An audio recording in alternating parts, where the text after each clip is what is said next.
Doctor Who fans, and welcome to my latest Doctor Who review. Today I review what many people consider the greatest story of all time. Genesis of the Daleks, starring Tom Baker as the Fourth Doctor. And once again, Nicholas Payne has lent me the DVD, thank you very much. And on here you can see that it was voted in a magazine as the greatest story of all time. So, no pressure. Genesis of the Daleks. I apologise for the delay with this review. I've been extremely busy. Currently doing a show, so I'm going to be sort of, my content. That's why my content hasn't been as much, because I've had to go out in the evenings, which is the time I normally use to record videos, because I work during the day. So, sorry about the delay, but anyway, here I am. The story, the synopsis. The Doctor's own people, the Time Lords, have foreseen a time in which the Daleks dominate all other life forms in the universe. So, disturbing is this possibility that they break their own laws of time in an attempt to change the future. And who better to send on this quest than their own renegade number, the Doctor? Unwillingly transported into the fields and trenches of a battle-exhausted Skaro, the Doctor must face his most dangerous mission ever, to prevent the Daleks from ever being created. So, sounds pretty good, right? Genesis of the Daleks. There's no point building up to this, because this is a fantastic Doctor Who story. We all know that this is a great story if you've seen it. It's epic on so many levels, and at the moment stands as my favourite Tom Baker story. I've only seen the first 4 stories, bearing in mind. I've got a long way to go with Tom Baker. And as of this season, it's probably definitely the best. It's a bit of a spoiler for the ranking, but there you go. It really is incredible. This story is absolutely incredible. It's fantastically written by... Who wrote this story? Terry Nation, the guy who created the Daleks, well, for the screen. And I love the concept that he came up with for this story. I think it was really, really good. This story strikes me as an epic. It's a very dark, sort of brooding Doctor Who story. It takes itself a lot more seriously than the previous story. And it's also a lot longer than the previous story. It's 6 parts long, but surprisingly it doesn't actually drag itself out too much. There are some talky moments, but they're not too long. The story is paced very well for a 6-parter. The writing is incredible, the design is utterly fantastic, the direction by David Maloney is superb. It's such a well-directed story. I think it moves at a romping old pace, and there's a lot of action in this story. There's a lot of action sequences, there's a lot of death. The Daleks kill a lot of people in this one. And of course, Davros. This is the introduction of Michael Wisher as Davros, and what can I say? I mean, it's just fantastic. This guy is scary.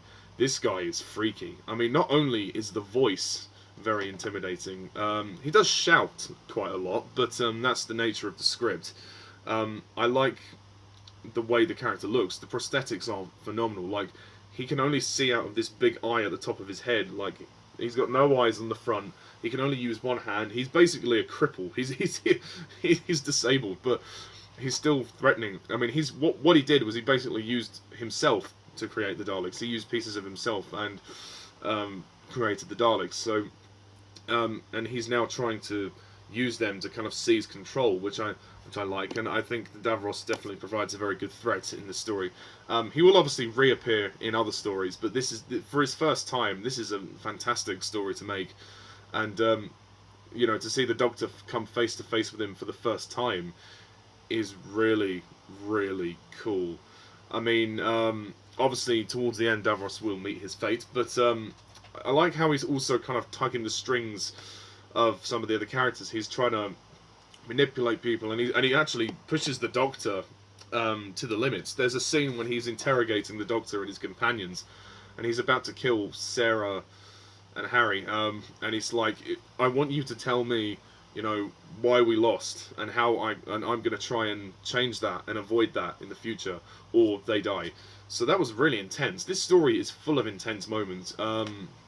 I think it's also, like, it's lit very darkly. It's not a story you can just put on for fun. I mean, it is a fun story, but you can't just simply watch it for a good time. You gotta invest in it. It's quite, it's like I said, it's very brooding. It's a bit dark, and very interesting that the Time Lords basically ask the Doctor to basically commit genocide. And I like that aspect of the story, the fact that the Doctor has to make a huge choice, and he's worried because he feels like if he does choose to destroy all of the Daleks, he will be no better than them. And the Doctor is someone who has a lot of compassion, and sometimes, well, some people might perceive that as his weakness. In this instance, it's interesting because he's got a kind of emotional dilemma. Does he?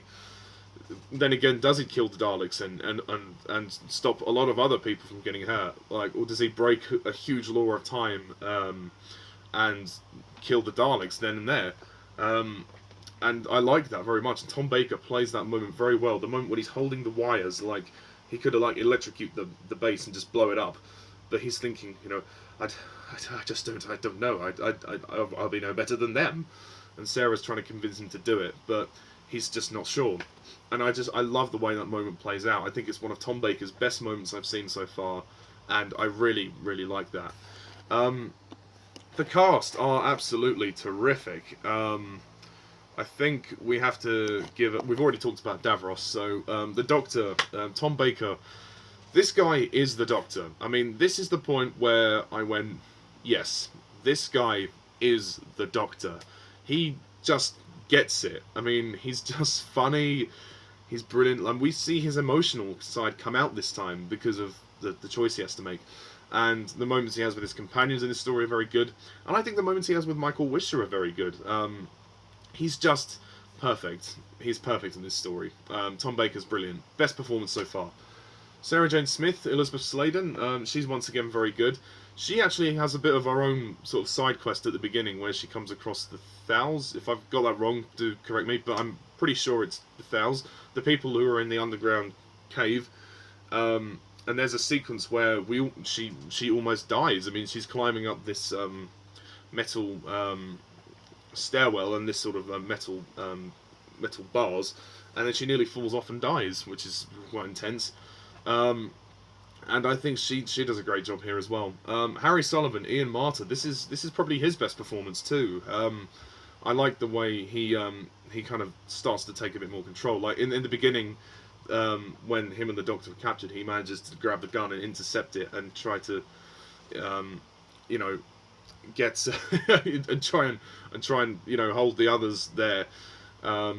Sorry, that's a very bad description, but yeah, I like his assertiveness in this story. He's coming out of his shell a bit more. We're seeing him kind of embrace the Doctor's life, shall we say, a bit more. The side characters are good. I mean, there are a lot of side characters. The Time Lord at the beginning is played by John Franklin Robbins. He's good. Nida is a good character. Very, very commanding, very intimidating. The Dalek voices are also good. The Daleks are really cool. I mean, obviously going back to a very original design. Obviously, because this is the first time they were created, so this is interesting. Garman, played by Dennis Chinnery. Ravon, played by Guy Sinner. Severin, played by Stephen Yardley. Ronson, played by James Talbot. There's loads of characters in this one. There's a soldier woman called Betton, played by Harriet Philpin. There's a lot of characters. I'm not going to name all of them, but they're all very good for what they have.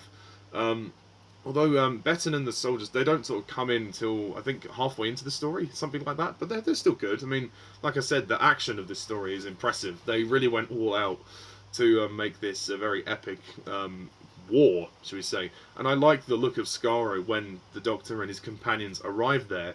It's this very war-torn, rugged, kind of very dark and murky place. It doesn't look very appealing, but it works for the mood of the story, and I think that mood of the story definitely carried out all the way. It's a story that deserves to be 6 parts. It really does. I didn't find the story to drag once. I found it moving very well. The music is also very good. There's a lot more death in this story than most Dalek stories. I don't remember this much death in a Doctor Who story with Daleks. apart from the William Hartnell story, the Daleks Master Plan, which was a 12-part story. That was double the length of this, but I think this works at 6 parts, and I think maybe the ending is a little bit quick. I think maybe the ending did wrap up very quickly after the Daleks and Davros have their confrontation. The soldiers just say goodbye, the Doctor and Harry and Sarah take the ring, and then they're just floating in space. Boom, credits. Like, really? It was just a little quick. The Doctor gives this speech, like, about, oh, maybe something good will come out of the Daleks' existence in the future, and then, like, it just goes to the credits. So, I think you could have slowed down the ending slightly, but, I mean, that's my tiny nitpick, but, other than that, I don't have anything to complain about with this story. This is a classic, and, definitely a worthy story. I would have actually probably preferred this to be the season finale, because I think it's an epic story. I know we've got another story coming, Revenge of the Cybermen. That's the next story, so that will be the finale of season 12 of Doctor Who, which with Tom Baker, his first season. But I do think that maybe they could have swapped the two around. I mean, I'll have to watch the next story to kind of gauge how that one is. But no, this Genesis of the Daleks is a fantastic Doctor Who story. Definitely one to put in the top 10 greatest of all time. And, yep, it's happening. I'm going to give this story a 10 out of 10.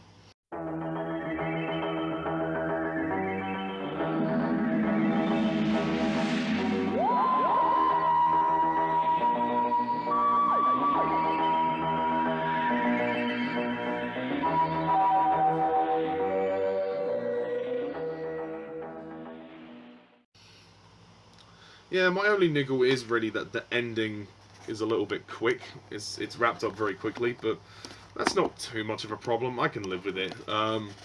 And Philip Hinchcliffe did an amazing job producing this and getting it all together. But they went all out with this. They had a bigger cast, bigger production values. This could almost be a movie. It really could. It could be a film. I mean, the actual running time of the entire story is 142 minutes. It's 2 hours 22 minutes, all 6 parts together, which is this is the length of an epic film. So good job. It was a total breeze to watch. So next time on Doctor Who Review, we come to the season finale of season 12 of Doctor Who, where we go from the Daleks to the Cybermen. How amazing is that? Which is Revenge of the Cybermen. Dun, dun, dun. It is the 5th and final serial of this series, and then I will also do a mini ranking of the stories in season 12. And then we only have 6 more seasons of Tom Baker to go, so quite a long time. And I think the seasons get a little bit longer after this. I think they each have like 6 stories or something. Yeah, I think one of them even has 7, but I'm not sure. I haven't got that far yet. But anyway, thank you very much all for watching this review, and stay tuned for Revenge of the Cybermen review. And until then, thank you all for watching, and as always, I'm Mr. TARDIS11. See ya.